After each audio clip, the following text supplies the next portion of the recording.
It started with a whisper. "I can wake her," the single dad said softly, standing at the edge of the sterile hospital room. Everyone stared, doctors, nurses, even the billionaire mother, all frozen in disbelief. For 3 months, her daughter had been in a coma. And now this ordinary man, a mechanic from the outskirts of town, dared to say what no expert could. Tom Carter wasn't anyone special. He worked long shifts fixing engines, raised his 10-year-old son Danny alone, and lived in a modest home just trying to make ends meet. But he had something most people didn't: unshakable hope. He and Danny often volunteered at the local children's hospital on Sundays, playing music, reading stories, and simply being present. That's where he first met Emily, the daughter of billionaire tech magnate Clara Monroe. Clara had built empires, startups, space tech, global companies. She owned them all. But nothing had prepared her for the sight of her daughter lying motionless after a sudden brain aneurysm.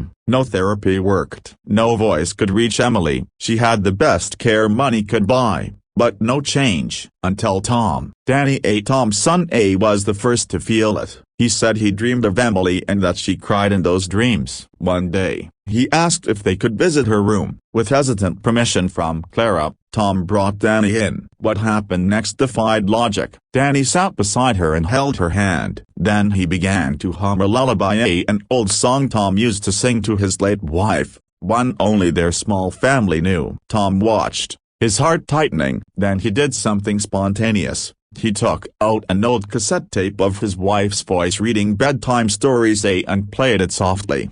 To everyone's shock, Emily's heart monitor spiked. A twitch, a tear rolled down her cheek. News spread fast. The doctors said it could be involuntary, but Tom felt something deeper. He came every day after work, played the tape, spoke to her like she was listening. He brought Danny. They treated her like family. Clara, watching from behind the glass, began to break. Her billionaire world, once cold, strategic, began to feel small. Tom showed her something she hadn't felt in years: human warmth. One evening, as the sun painted the sky in burnt orange, Tom told Clara, "I believe love doesn't die, not even in a coma. Let me try one last time." He sat next to Emily, took her hand, and said, "You're safe now. You're loved. Your mom is right here, and she's ready to come back too."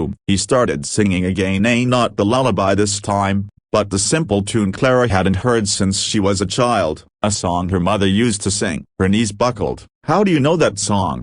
she whispered. Tom looked at her. "Because my wife used to sing it too." Emily's eyes fluttered. Just once, then again. Gasps filled the room. The nurse dropped her clipboard. Clara ran to her daughter's side as Emily's eyes opened, blinking slowly, lips trembling. "Mom?"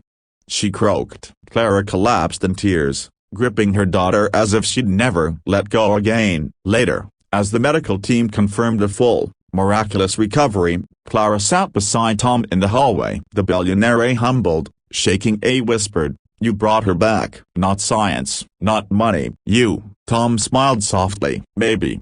Sometimes, all someone needs is to feel loved again." She asked him what she could do in return. He pointed to Danny, coloring quietly in the corner. "Just promise you'll never forget what love can do. Not even your billions can buy that." Clara didn't just keep her promise, she went further. She funded a foundation in Tom's late wife's name, supporting music and emotional healing in hospitals across the country. Tom became its ambassador. And Danny, he called Emily his best friend, because in saving her, they saved each other. In the end, a single dad with a cassette tape, a heart full of love, and an old lullaby did what the world's greatest minds couldn't. He woke a sleeping heart, and reminded a powerful woman what truly matters.